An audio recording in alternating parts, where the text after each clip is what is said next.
اليوم شي يحدث إذا أصبحت كوالا ليوم واحد. أولاً تهانينا، لقد ظهرت للتو كأغبى حيوان في التاريخ. تولد وأنت تبدو كحبة جيلي وردية، تختبئ داخل جراب أمك لمدة 6 أشهر لأنك كسول جداً لمواجهة العالم. وعندما تخرج أخيراً تدرك أن دماغك أملس حرفياً بلا تجاعيد، فقط أملس. أنت غبي لدرجة أنه إذا وضعت أوراق الشجر على طبق أمامك لن تعرف أنها طعام.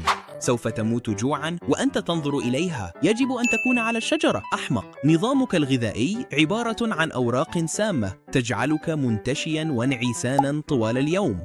لكن كيف يهضم صغير الكوالا السم؟